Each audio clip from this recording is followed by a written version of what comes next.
Welcome everyone to this Privacy Rules Privacy Espresso. My name is Alessandro Di Mattia, Legal and Executive Officer at Privacy Rules. And today I'm joined by our expert from the law firm Frost Brown Todd based in the US, that is Yugo Nagashima, that I thank for being with us today. In order to discuss about the new and recent draft adequacy decision made in relation to the EU-U.S. Data privacy framework. That is a very hot topic of this moment. So thinking about the executive order itself, who has the role of oversight and enforce this agreement, let's say, and also what about the redress mechanism? That is another topic that is pretty of an issue. Yeah.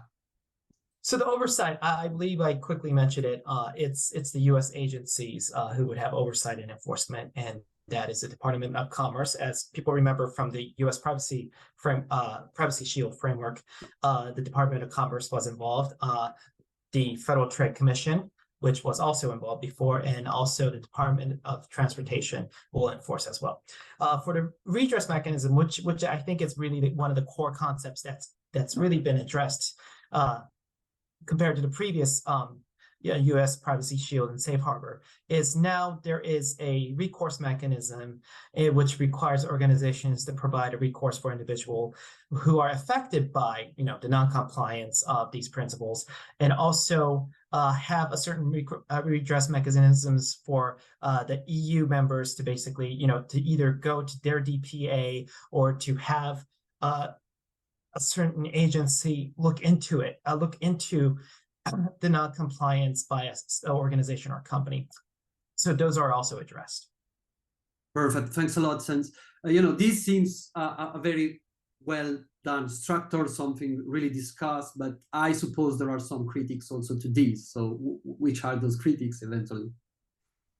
Right. So before I go on to that, if I could just turn one more thing that I would like to address, which is important, because if you remember, the Schrems II decision really attacked the U.S. intelligence agency aspect of it, and the old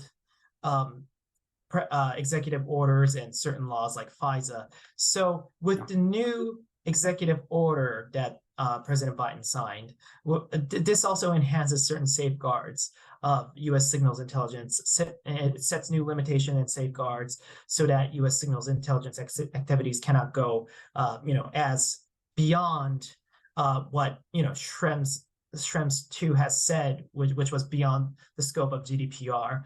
And it basically tracks, it's large extent very similar to the PPD 28203, which strengthens conditions and limits signals intelligence activities, but it also establishes redress mechanisms for those who are for European Union citizens that basically says data subject who say, hey, my information may be collected by the intelligence agencies. So U.S. intelligence agencies will have to update their policies and procedures based on the executive order to address these right now. So we'll find out by October 7th of 2023. But we know from what's laid out in the executive order, the Attorney General's involved, the Civil Liberties Protection Officer from the Director of National Intelligence is involved. There's also a Privacy and Civil Liberties Oversight Board that's involved that will make new rules for the redress mechanisms so that going beyond the protections that are necessary under the GDPR, and then the adequacy can be balanced. So this is an aspect that's still open, but I think this is something that the European Commission has really said, hey, things have really changed, let's give adequacy, which now I think will lead into your question about criticisms, right? Criticisms, again, one of the big issues is this is still work in progress. Even the adequacy decision is still a draft. But as you see, everything is done by the executive branch, and these are all principles that we have agencies protecting. However, it's not law. So the criticism that we've heard since March, right? There's no privacy law in the U.S.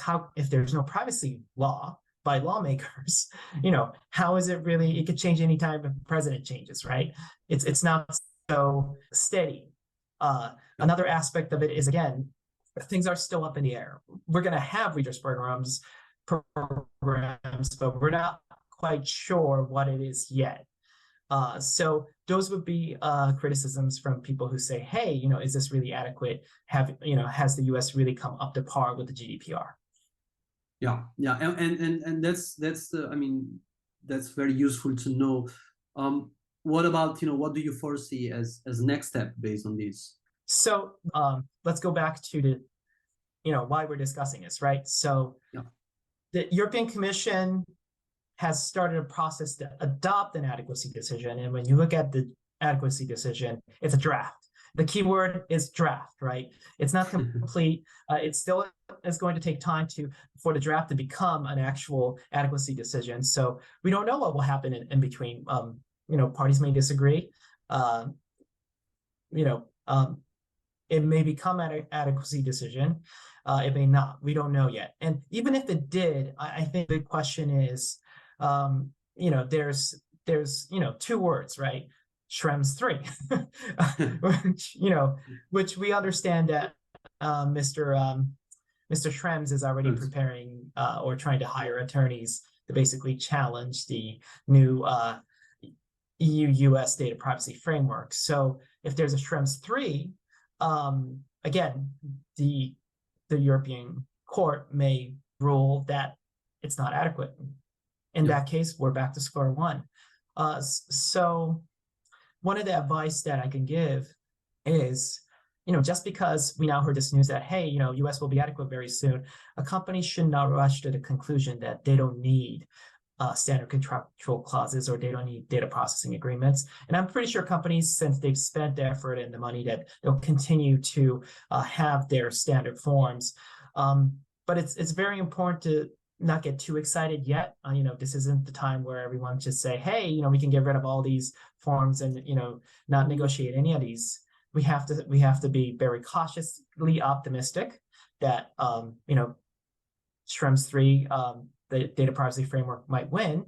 We should all hope for that. But I think companies should be more cautiously optimistic and move forward with what they have been doing so far.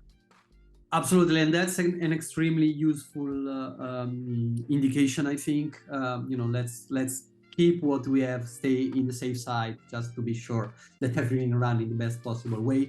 Yugo, thanks a lot, because all this was extremely useful and extremely interesting. So thanks to dedicate your time to us and to our listeners, that I would like to thank for being with us today.